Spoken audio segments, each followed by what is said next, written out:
দুপুরে গরম ভাতের সাথে যদি থাকে এই রেসিপিটা, তাহলে এই দিয়েই সব ভাত খাওয়া হয়ে যাবে, আর অন্য কোনো কিছুর দরকার হবে না। নমস্কার বন্ধুরা, তিয়াশাস রেসিপিতে সকলকে স্বাগত জানাই। প্রতিদিনের মতো আজও আমি আরও একটা নতুন রেসিপি নিয়ে চলে এসেছি। ভিডিওটা শেষ পর্যন্ত দেখতে থাকুন, আশা করছি ভালো লাগবে। তাহলে চলুন রেসিপিটা কিভাবে বানাই দেখে নিই। তো কাঁকরোলের ভর্তা বানানোর জন্য এখানে আমি 4 পিস মতো কাঁকরোল নিয়েছি, আর সঙ্গে নিয়েছি 2টো পেঁয়াজ, একটা মাঝারি সাইজের টমেটো আর 2টো কাঁচা লঙ্কা। কাঁকরোলগুলোকে আমি পরিষ্কার করে জল দিয়ে ভালো করে ধুয়ে নিয়েছি। এবার দেখুন এই কাঁকরোলগুলোকে আমি ছোট ছোট করে টুকরো করে নিচ্ছি। একটু ছোট আর একটু পাতলা পাতলা করে কেটে নেব, তাহলে রান্নাটা খুব তাড়াতাড়ি হয়ে যাবে। কাঁকরোলের অনেক রেসিপি তো আপনারা খেয়েছেন, তবে এই পদ্ধতিতে একবার তৈরি করে দেখুন, স্বাদ মুখে লেগে থাকবে। আমি এখানে আমার প্রয়োজন মতো মাঝারি সাইজের 4টে কাঁকরোল নিয়েছি, তবে আপনারা আপনাদের প্রয়োজন মতো কাঁকরোলটা বাড়িয়ে বা কমিয়ে নিতে পারেন।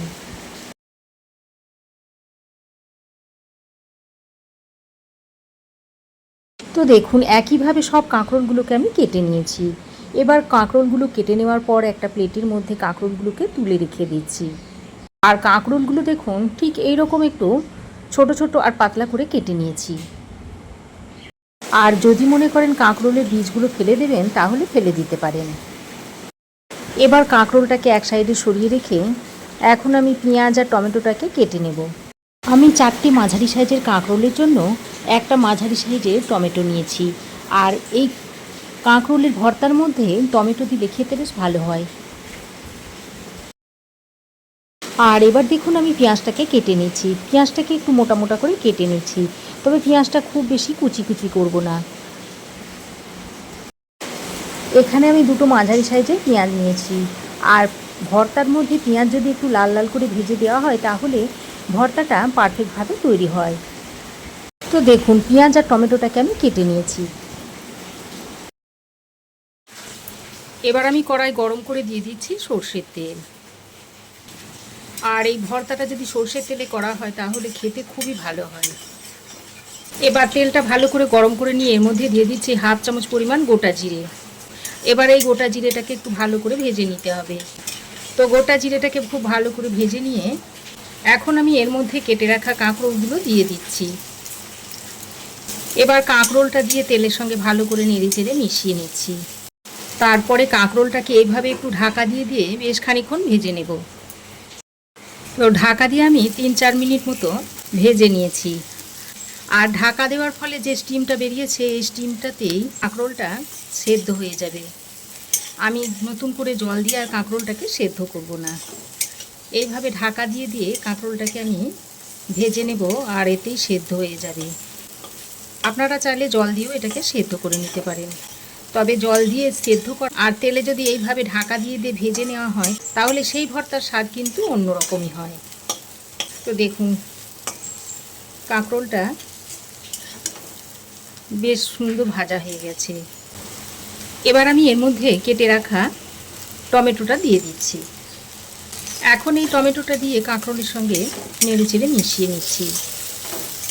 আর এই সময় আমি সামান্য পরিমাণে একটু নুনও দিয়ে দিলাম। এতে করে টমেটোটা খুব তাড়াতাড়ি নরম হয়ে যাবে। তো নুনটা দিয়ে টমেটো কাঁকরোলের সঙ্গে ভালো করে মিশিয়ে নিয়েছি। তারপর এইভাবে একটু ছড়িয়ে দিলাম, দিয়ে আবারও ঢাকা দিয়ে 3-4 মিনিট মতো টমেটো আর কাঁকরোলটাকে একসঙ্গে করে রান্না করে নিচ্ছি। তো ঢাকা দিয়ে আমি আরও 3-4 মিনিট মতো রেখে দিয়েছিলাম। তারপর আমি আরও কিছুক্ষণ ভালো করে মিশিয়ে নিয়েছি। আর দেখুন টমেটো কাঁকরোল ভালোভাবে সেদ্ধ হয়ে গেছে, আর কালারটাও দেখুন অনেকটাই চেঞ্জ হয়ে গেছে। এবার আমি এই কাঁকরোল আর টমেটোটাকে তুলে নিচ্ছি, তুলে একটা প্লেটের মধ্যে রেখে দিচ্ছি। দেখুন টমেটো ও কাঁকরোল ভাজাটাকে একটা প্লেটের মধ্যে তুলে নিয়েছি। তারপর এটাকে ভালো করে ঠান্ডা করে নিতে হবে। এবার আমি ওই কড়াইয়ে আরও খানিকটা সর্ষের তেল দিয়ে দিচ্ছি। তারপর আমি এই 4টে শুকনো লঙ্কা নিয়েছি, এই গরম তেলের মধ্যে শুকনো লঙ্কাটাকে দিয়ে দিলাম। দিয়ে শুকনো লঙ্কাটাকে একটু মুচমুচে করে তেলের মধ্যে ভেজে নেব। তো দেখুন 4টে কাঁচা লঙ্কা আমি এরকম মুচমুচে করে ভেজে নিয়েছি। এবার এই ভাজা লঙ্কাগুলোকে তুলে নিচ্ছি। বাটিতে আমি তুলে রেখে দিচ্ছি লঙ্কাগুলোকে। ভাজা লঙ্কাগুলো একটা বাটির মধ্যে তুলে রেখেছি। এবার আমি লঙ্কা ভাজাগুলো তুলে নেওয়ার পর ওই তেলের মধ্যে দিয়ে দিচ্ছি রসুন কুচি। এই 6-7 কোয়া মতো রসুন আমি কুচি করে নিয়েছি, দিয়ে গরম তেলে দিয়ে দিলাম। তো রসুনটাকে একটু হালকা বাদামি করে ভেজে নেব। তো রসুনটাকে হালকা বাদামি করে ভেজে নেওয়ার পর এর মধ্যে আমি কুচনো পেঁয়াজগুলোকে দিয়ে দিচ্ছি। এবার পেঁয়াজগুলোকে একটু লাল লাল করে ভেজে নিতে হবে। আর ভর্তার মধ্যে পেঁয়াজ যদি একটু লাল করে ভেজে দেওয়া হয় তাহলে সেই ভর্তা খেতে খুবই টেস্টি হয়। তো এদিকে পেঁয়াজটা ভাজা হতে থাক, আমি ততক্ষণে একটা মিক্সিং জার নিয়ে নিয়েছি। তারপর ওই যে কাঁকরোল আর টমেটোটা ভেজে রেখে দিয়েছিলাম সেটা হালকা একটু ঠান্ডা হয়ে গেছে। এটা এখন এই মিক্সিং জারের মধ্যে ভরে নিচ্ছি।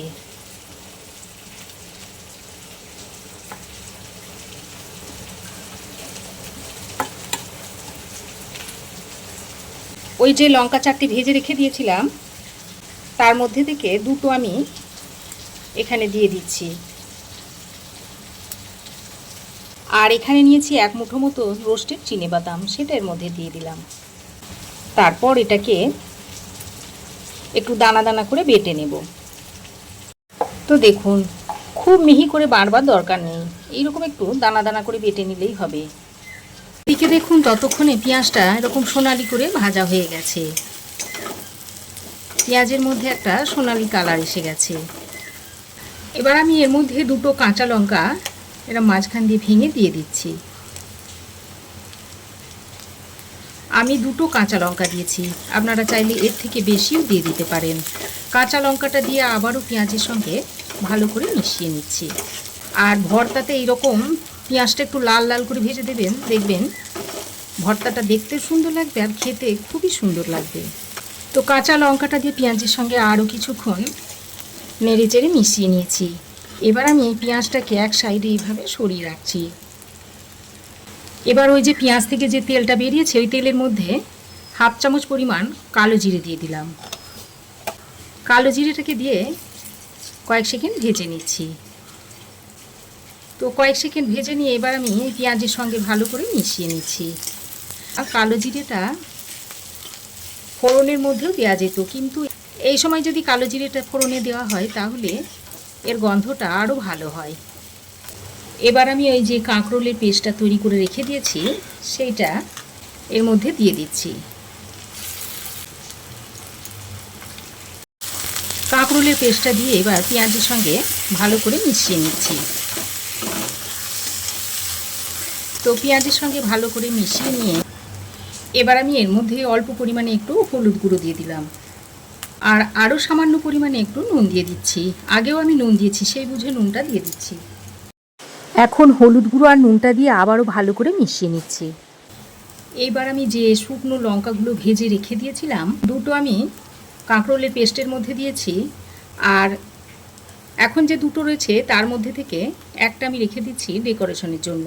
আর একটা লঙ্কা আমি এইভাবে একটু ভেঙে নিচ্ছি হাতের সাহায্যে। তারপর এই হাত দিয়ে ভেঙে নেওয়া লঙ্কাটাকে কাঁকরোলের মধ্যে দিয়ে দিচ্ছি। আর ওরই সঙ্গে কিছুটা কুচনো কারি পাতা দিয়ে দিলাম। এবার ভাজা শুকনো লঙ্কার কারি পাতাটা দিয়ে ভালো করে মিশিয়ে নিয়ে আবারও 2 মিনিটের জন্য ঢাকা দিয়ে রেখে দিচ্ছি। এর ফলে কারি পাতা আর শুকনো লঙ্কার ফ্লেভারটা ভর্তার মধ্যে ভালোভাবে মিশে যাবে। তো ঢাকা দিয়ে আমি আরও 2 মিনিট রেখে দিয়েছিলাম। আর এর মধ্যে থেকে একটা সুন্দর স্মেল বেরোচ্ছে। আর ভর্তাটা এখন পরিবেশনের জন্য রেডি হয়ে গেছে। তো রেসিপি কেমন লাগলো অবশ্যই একটা কমেন্ট করে জানাবেন। আপনাদের একটা ছোট্ট কমেন্ট আমার পরবর্তী ভিডিও বানানোর অনুপ্রেরণা যোগায়। রেসিপি ভালো লাগলে অবশ্যই একটা লাইক ও শেয়ার করবেন। পাশে থাকা বেল আইকনটা অবশ্যই প্রেস করে দেবেন। আর আমার চ্যানেলে যদি নতুন হয়ে থাকেন তো প্লিজ চ্যানেলটাকে সাবস্ক্রাইব করার অনুরোধ রইল। আজ এ পর্যন্তই। আবার দেখা হবে নতুন কোনো রেসিপি নিয়ে নেক্সট এপিসোডে। সে পর্যন্ত ভালো থাকবেন, সুস্থ থাকবেন। ধন্যবাদ।